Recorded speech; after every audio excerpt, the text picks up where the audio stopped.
And welcome back to another round of In the Huddle with Stacey Carter. I'm your host, Tom Taylor, talking Scienceville football and coach. We said here last week and said we're going down to Brentwood. This could be an old-fashioned slobber knocker, to use a Keith Jackson term. It could be a bon bunner, and it was an old-fashioned slobber knocker, and it was a bon bunner. It was a heck of a football game Friday night, wasn't it? It was a heck of a football game. Just so proud of our young men, how they played. Of course, at the end of the day, we wanted to win. We don't want anybody to think we're satisfied with losing. We're definitely not. And the kids were very disappointed because we had a lot of opportunities to win that football game. But proud of their effort and playing one of the best teams in the state for sure. You know, when they get some of their players back, they may be the best team in the state. We're seeing that from a lot of the other scores. But, you know, fantastic ball game. When you play a game like that and two good football teams, it's going to come down to a few plays. And we were able to make a lot of them, but just not enough at the end. Maybe, you know, there's probably 7 plays that could have went either way to change that whole game and for us to win that game. And it might have just not have been meant to be. When you look at it like that, sometimes the games are like that. I don't know if it was like that because maybe mentally, you know, we got something better in store for us down the road. Hopefully that's what we're going to look at right now, because that's the only way we can look at it right now. But, you know, just proud of the effort and proud of how far our football team has come. A lot of teams will get intimidated when they come down there on a game like that, and we weren't intimidated at all. We were ready to play, and just you know, a great effort overall. Use it as a yardstick. Last year they came up here. Of course, Malik got hurt early. We lose 45-0. This year we go down there and play them right down to the last play, 45-42. So you grade from last year to this year. Obviously, our football team has grown up and gotten a heck of a lot better. Well, we've definitely grown up, and it's different people, you know, and it's people with a lot of experience too, and it's a whole different season. And we, it kind of answered a question for us too. We didn't know where we were at. You know, that's something that even before the Seagull, I think we talked about, we got to see where this football team's at and how we're going to compete with the teams across the state. Well, now after 2 games, we know it. You know, there's no way of proving that until you go down there and play with these guys, and we've been able to do that. I think we can take a lot of confidence out of this and continue on to have a great football season. Read the quotes of the coach from Brentwood Academy. He was very complimentary of Scienceville football. The talent on the field. Of course, he talked a lot about Malik, but he also talked about how you all handled yourself as sportsmanship, and I thought that was nice to see coming back from the opposing coach, how we handled ourselves in some adverse conditions there last Friday night. Well, I mean, we got a lot of compliments from the coach and compliments to them. And they have a great program, and they were coached very well. They didn't overlook us at all. They had prepared to, you know, stop us and had a bunch of complex and blitz and a lot of stuff that they were trying to pull out to stop us. I think they knew that we were facing a good football team and didn't overlook us, and they have a good coaching staff, and they proved it, and they really had a good plan for us, but we were able to execute some things. But at the end of the day, they got us this time, and hopefully that we'll learn from this. You're watching Scienceville football in the Huddle. Head coach Stacey Carter. I'm your host, Tom Taylor. And again, 647 yards of offense for Scienceville, right around 675 for them, more than 1,400 yards of offense for both teams. And I mean, that's almost like college numbers and a lot of plays. What did you tell me before going on there? 200 and some plays?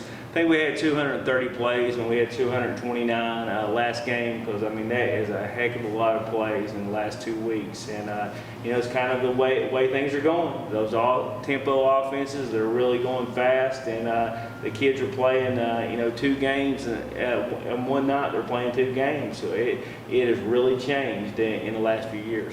So let's take a look at the first highlight here. Again, in the Huddle, head coach Stacey Carter. We're talking, and you're watching Scienceville football. I appreciate you being with us. And coach, first touchdown, guess who? Malik Magoo again got us started early with a 14-yard run. Describe this run for Malik Magoo.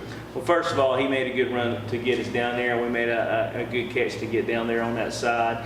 And just a regular zone play to the left. He was able to break to the left, good blocking. Did a lot of it on his own. Once he got there, he sees those things as good as anybody and scored to the left. Just another phenomenal run by Malik. Ran to the short side of the field, got in for the touchdown. Ranello's point after, we're off and running 7-0 rather. Back to the second highlight of the first quarter. Mikey White, watch the athleticism of this highlight by Malik Magoo. He dodged the bullet. He was in trouble in the backfield, got away again, and found White in the end zone. Well, it was a play that we worked on last week, and we were going to run a little pick route in our empty formation down towards the goal line. Didn't work out like it was supposed to. They sent pressure and got a guy off free. Malik made another great play. Mikey did a good play, did good on working in the back of the end zone, getting open, and made a phenomenal catch, getting his hands underneath the ball. Just a great play, and just a great second score. Hilltoppers 14 points in the first quarter, come back with their last score in the first quarter, again set this play up. Elijah Mathis, a 41-yard strike from Malik. Tell us about that one. Trips formation, and we were rolling out and running a flood route, which we have a 9 route we would call it, which is just a go, a bomb, and have 2 out routes. And really, it was his third progression. Most of the time, you don't hit the fly route on that, and he looked at his first 2 outs, and it was his third read. He stuck his foot in the ground and saw Elijah open and hit him. Just a phenomenal read by the quarterback, and a great play of Elijah getting open and a good catch in the end zone. Another great start for the Hilltoppers on the road. We've done this all year long. Early starts, fast starts for the Hilltoppers. This time down there in Middle Tennessee at Brentwood. Felt good after the first quarter. Again, they put 14 up to jump out to this team that has such a great tradition, 21 points early. Hilltoppers felt good at that point, right? Felt very good, and you're scoring right with them. We knew what kind of offensive line they had and kind of running back. So, we were just a game like that. We knew it was going to be a high-scoring game. I mean, they were just too talented on the offensive side of the ball. So we knew we had to score with them, and we were. And actually, to have the lead at that time, we were really playing well. Of course, in the second quarter, we don't score. They score 10 points. They go into halftime leading 24-21. We'll take a quick break, come back. We'll look at the second half highlights. We're in the huddle. We're watching Science Hill football with you, and you're watching with us with head coach Stacey Carter. I'm your host, Tom Taylor, and again, you're watching proudly Science Hill Hilltopper football. From the day they're born, there's one thing most Johnson City families look forward to. Sure, for the baby to be healthy, smart, and happy, but also to be a topper, a Science Hill Hilltopper, for them to be part of one of the best high schools in Tennessee, where they'll be academic achievers, make friends for life, and play sports like no one else. So for all of those budding toppers out there, be patient. You'll have your day. From Champion Chevrolet Cadillac, where we think being a topper is an experience they'll remember for a lifetime. Wake up to a new, better breakfast. It's Golden Corral's tastier than ever ultimate weekend breakfast buffet. For one low price, it's our new buttermilk pancakes, bacon, sausage, signature omelets, and more. Juice included. It's a better breakfast, and it's only at Golden Corral.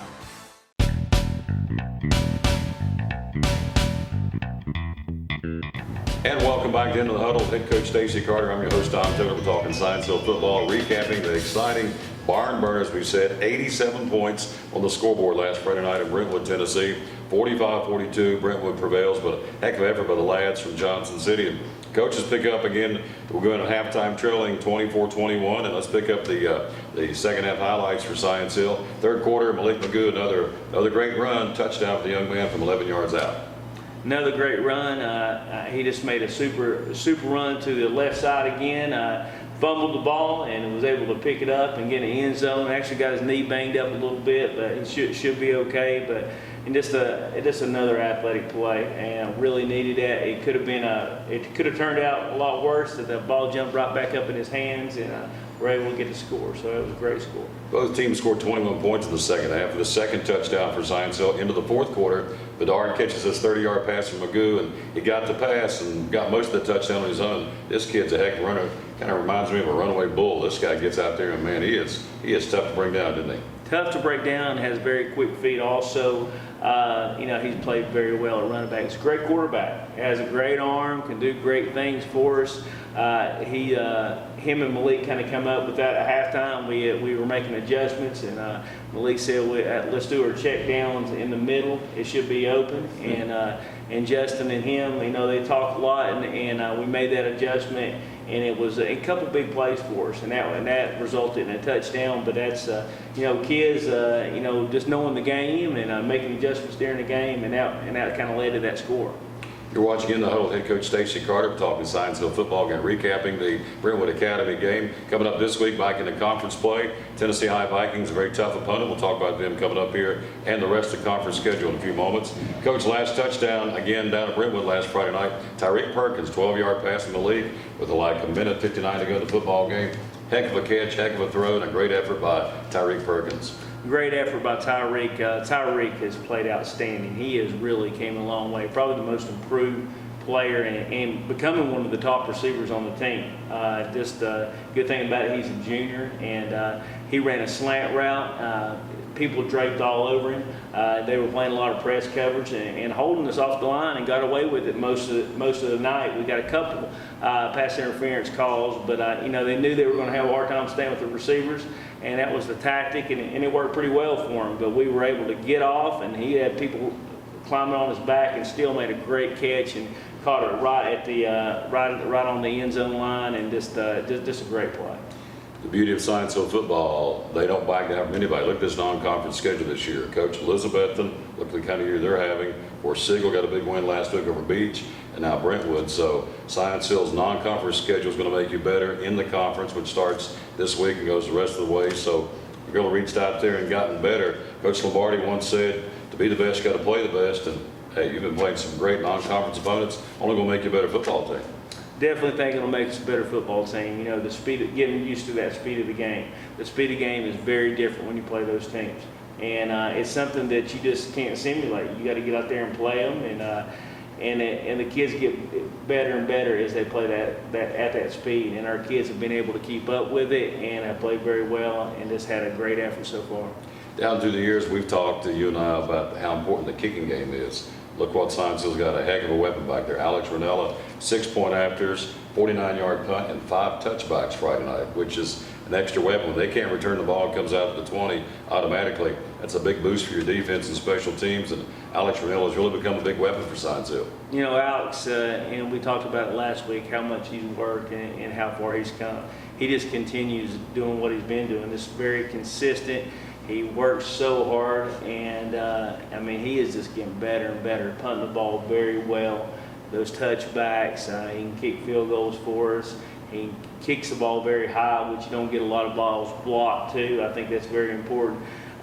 He's just doing great things for us, and he's a weapon, and I'm glad we have him. And I hate we're going to lose him this year. So it's a guy you really need, and he has really helped our program. The numbers again last Friday night, passing for Science Hill, 26 out of 48, 3 interceptions on the night, but a heck of a passing night. Again, 450 yards Malik passed with those 4 touchdowns we've shown you. He rushed 93 yards for a couple of touchdowns. Coach Tyreek Perkins, 8 catches, 100 yards, touchdown. We mentioned him. Marcus Patton, 5 catches, 120 yards. So Malik spreads it around. Bedard scored. Mathis scored. Perkins scored, so you've got a lot of different weapons the other team's got to worry about when they scout Science Hill's offense. Yeah, we're still spreading the ball around. I think that's what's making our offense go. It's hard to gang up on one guy. Of course, Malik is the trigger man that makes a lot of that go, but spreading the ball. We're getting the ball in different people's hands, and everybody's pulling their weight. It's not a one-man show. It's a bunch of guys that are pulling together, playing as a team. And as long as they can play selfless like that, everybody's going to get their time. Everybody's going to get their looks and touches and touchdowns, and that's been happening so far. And anytime you're scoring, 45 to 60 points, a lot of people are going to be involved, and they have been so far. Long bus ride down to Brentwood. We come off the bus and score 21 points and fight them tooth and nail, lose it 45-42. Step us through that last series where we're going down. We got a chance to go down and win this thing. Came up a little short, but not for a great effort by our offensive unit to try and push it in to get that winning touchdown. Came up just a little bit short. Describe that last drive for us. Well, I think it starts off with our the onside kick. Alex had a great onside kick. It bounced up exactly like it was supposed to.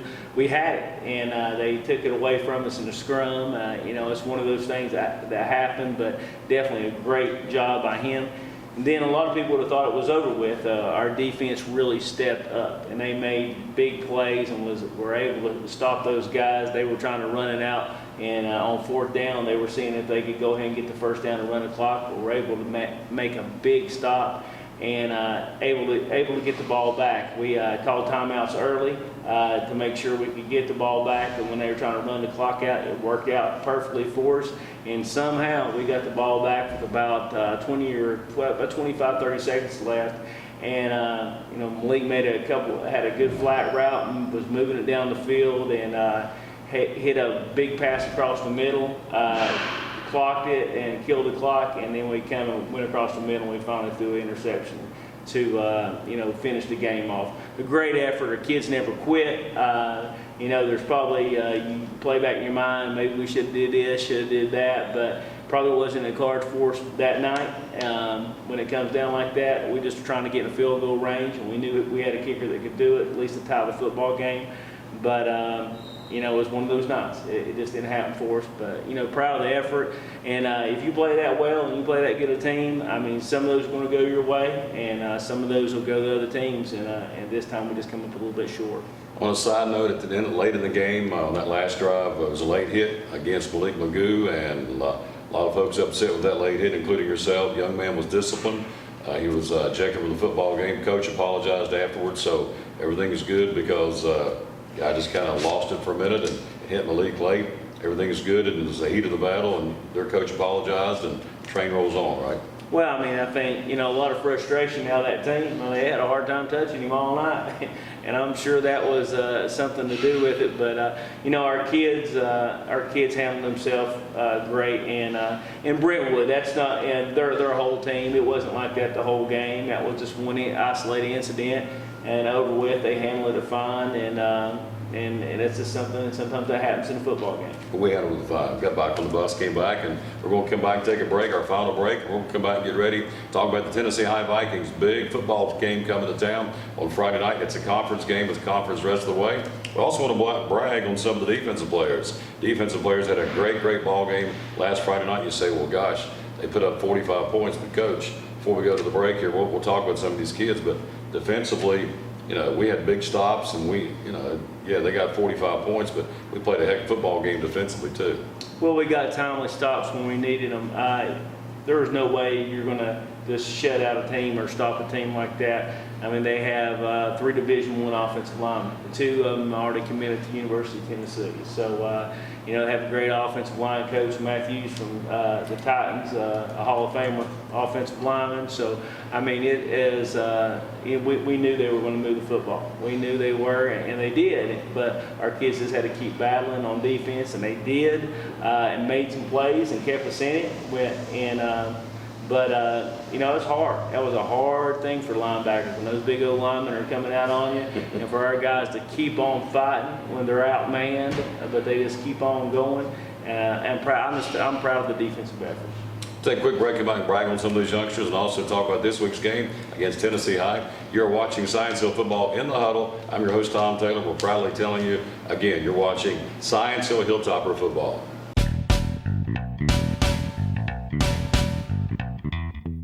Back with In the Huddle, head coach Stacey Carter. We're talking Science Hill football. I'm your host, Tom Taylor. Let's recap the season again as we do each week.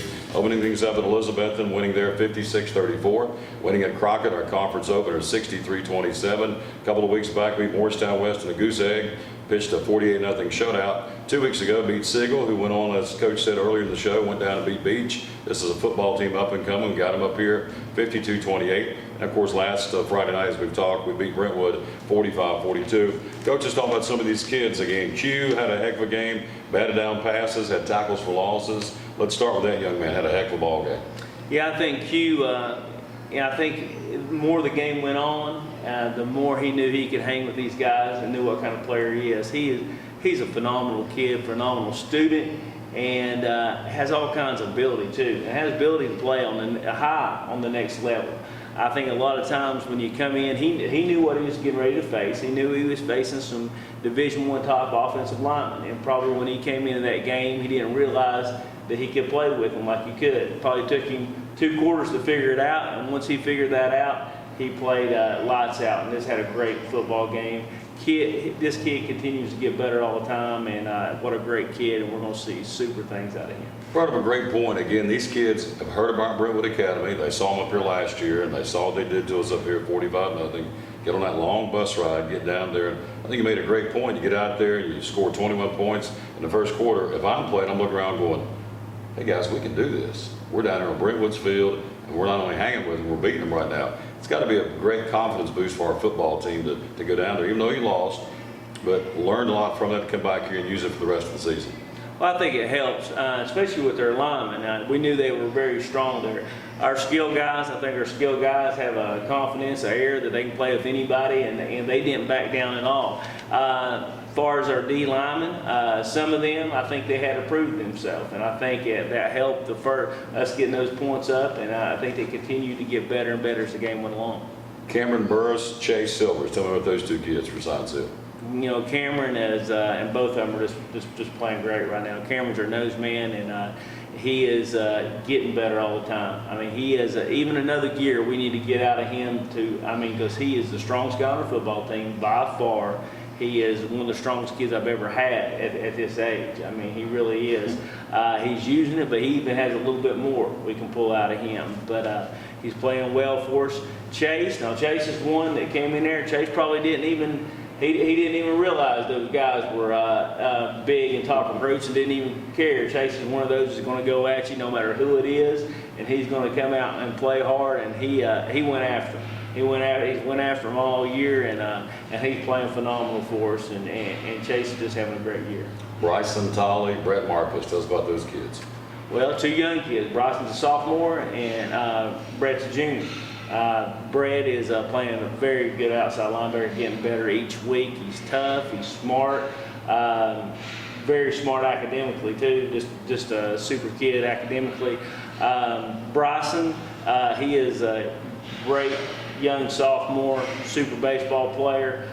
Just had Tommy John surgery here in the off season, and probably just now getting back healthy where he needed to be. But he's going to be our leader for the next couple of years at middle linebacker. He is going to be one of those middle linebackers that you dream about it as a coach, and he's there now. I mean, he's a sophomore, but he's getting better all the time with all his experience. But just glad to have him back 2 more years.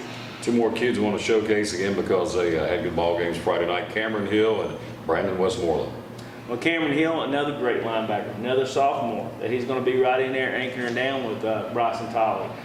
He plays JV. He's playing JV today on Monday. I mean, he's a good player. He's a good player. He's got a good physical body, and he's strong too. And again, Bryson and him are going to be very good for the next couple of years. Brandon, he is one of those guys that has just worked his tail off and got better each week. Last year, he was probably the guy people were throwing at. Now nobody will throw at Brandon because Brandon, first of all, he can cover anybody and he can make tackles all over the field. And he was a ball hawk last year. He came up with a bunch of defensive scores, and it seems like he's always around the football. But just a great cornerback, and he lets us be able to lock people down, man the coverage, and get more people in the box, and he really helped us. You're watching the Huddle program with head coach Stacey Carter. We're talking Science Hill football. Coach put a wrap on the Brentwood game and move on to the Tennessee High game. Great crowd support. You tell me off mic that off camera that you had a lot of Hilltoppers down there last Friday night, and that was great to see. And great fan support followed us to Brentwood. Well, the fan support was great. The effort was great. Of course, we're still disappointed because we lost, but it was one of those things. We just got to, take the good out of it and move on and just kind of forget about the loss, but take the good things out of it and hopefully learn from it and hope it's going to help us down deep in the playoffs. So we move on and come back home for the conference race, and there's a lot of good football left for Science Hill. Let's shoot you the standings again as we go into action this Friday night. Dobbins, Minton, and Daniel Boone both 2-0. Science Hill and Tennessee High at 1-0. Ironically, those two sets of teams play each other this week. More about that in a moment. Crockett, Volunteer, and Sullivan Central are looking for their first victories at all at 0-2 in the conference. Tennessee High comes here Friday night to Kermit-Tipton Stadium, take on the Hilltoppers. Daniel Boone will go to Dobbins Minute, play them at J. Fred Johnson Stadium. Sullivan Central will be in Jonesboro to battle Crockett. Volunteer has a non-conference game in Abington against the Falcons. And Coach, Tennessee High comes to town, both 1-0, both 4-1. Huge football game in the Big 7 conference race for the Science Hill Hilltoppers. It's a huge football game. Anytime you're playing Bristol, you got to be ready. I think Mike has done a great job over there and getting them back to where Tennessee High football was back when Coach Doug was there, and it's they're kind of it's the same offense they ran. They're back to the wing T style offense and doing it very well, playing the same good defense that they've always played. And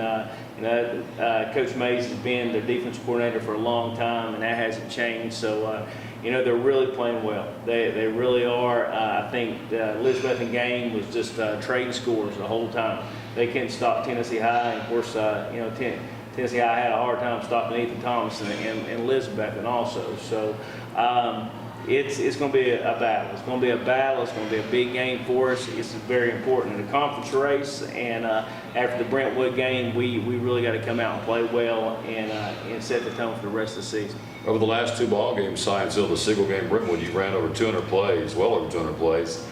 What's that do to the mental fatigue, even the week after that game, or maybe middle of the week for practice? How tough is it on the boys to kind of bounce back over 200 plays, both physically and mentally? It's got to be pretty tough over 200 play games 2 weeks in a row. Well, I think it definitely, you got to watch it. It's something we were concerned about last week. We knew we were going to get in at 5:30 in the morning on Saturday, no matter what happened in that game. And we were kind of preparing for that. We lightened the load a little bit last week in practice, and we're definitely going to lighten some things up this week, because we got to prepare the kids. We got to be smart. Instead of working just hard, we got to work smart more than anything, because we know we got kids that can play, but we got to make sure they get coached up and they know that they're in the right spot and doing the right things. The kids mentally, we're going to really have to listen. Physically, we're going to have to tone it down. We're going to tone it down some, and we're going to get them healthy for this game. Injury status, following that up. I know Malik took a helmet to the knee late in the game. Is he going to be okay? And what's other Hilltoppers? Anybody else banged up after Brentwood? Malik should be okay. He is definitely got his knee swelled up and burst his sack. I mean, he's going to have, he's a little walking, a little gimpy today, but he should be fine by Friday. Justin Bedard got his toe messed up a little bit, but he's doing pretty well. Some of these things, you play games like that, you're going to get people banged up a little bit. But all in all, we came out pretty healthy. Some bangs and bruises, but we're going to try to get them healthy, and Doc McDonald's going to work hard to get them ready by Friday. Tennessee High this Friday, then we go to Sullivan Central, come back on the Volunteer, then we go to Gray to battle Daniel Boone, then come back here, Halloween night, take on Dobbins Minute. A lot of football ahead of us, Coach, and every one of these really matter. They all matter, but these definitely matter because they're all in the conference. They definitely matter because they're in a conference. I think this one is very, very important coming off the Brentwood game. You kind of look at it thinking, hey, this could be a trap game when you look at your schedule, but our kids know how important this is. They know how important it is. We're going to take care of them as a coaching staff, and I think they'll take care of it on the field.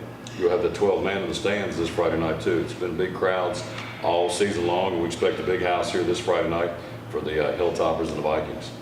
I hope so. I think it's going to continue to, they're going to see our kids' effort and see how well they're playing, and I think people are going to come out and want to watch these kids. Talk to you next week. Go Toppers. Good Toppers. Thank you. It's my man, head coach Stacey Carter, again in the Huddle. Appreciate you giving us a listen. Tell your friends, tell your neighbors. Again, we do this each week right here on this very website. So again, enjoy it, and we look forward to coming back next week and recapping Tennessee High and getting you ready for the next broadcast and the next football game for Science Hill. Again, for head coach Stacey Carter, I'm your host Tom Taylor. He don't want me coaching; he wants me still on this side. For head coach Stacey Carter, I'm your host Tom Taylor. Thank you for watching in the Huddle, and thank you for supporting Science Hill football.